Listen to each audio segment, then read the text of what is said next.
150 கோடி அண்ணாமலையார் கோவிலில் இந்த ஆட்சிக்கு பொறுப்பேற்கும் போது டெபாசிட் இருந்துச்சு இந்தியன் பேங்க்ல. இப்போ போய் பாருங்க எத்தனை கோடி டெபாசிட் இருக்கு. அந்த டெபாசிட் எங்கேயா போச்சுன்னு கேட்டா, சிமெண்ட் ரோடு போட 2 கோடி ரூபாய் ஜீவானந்தம் சேர்மனா பொறுப்பேற்ற அன்னைக்கே கொண்டு போய் செக்கு கொடுத்தாருன்னு செய்திகளை பார்த்தோம்.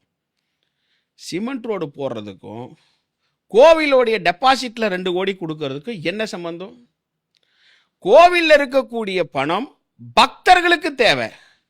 சிமெண்ட் ரோடு போடுறது ஏவாவேலுடைய நெடுஞ்சாலைத்துறைக்கு பொதுப்பணித்துறைக்கும் சம்பந்தப்பட்ட விஷயம்.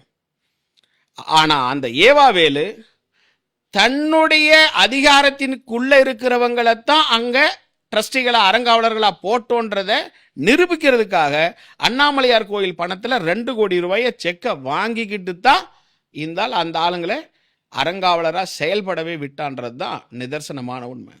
அப்படி ஒரு அறங்காவலர் குழு தலைவரையும் அறங்காவலரையும் நியமிக்கும் போதே 2 கோடி வேணும்னு ஆசைப்படக்கூடிய இந்த வேலு இந்த கோவிலில் வரக்கூடிய பக்தர்களை பார்த்த உடனே இதுல எத்தனை கோடியை நாம எடுக்க முடியும்னு திட்டம் போட்டதுனால தான் ராஜகோபுரத்து வாசப்படியிலேயே 6.5 கோடிக்கு வணிக வளாகம் நான் கட்ட போறேன்னு சொல்லி கோவில் வாசப்படியே மிதிக்காத ஏவாவேலு ராஜகோபுரத்து வாசப்படியில கும்பத்தை எடுத்துட்டு வந்து பூமி பூஜை போட்டார்.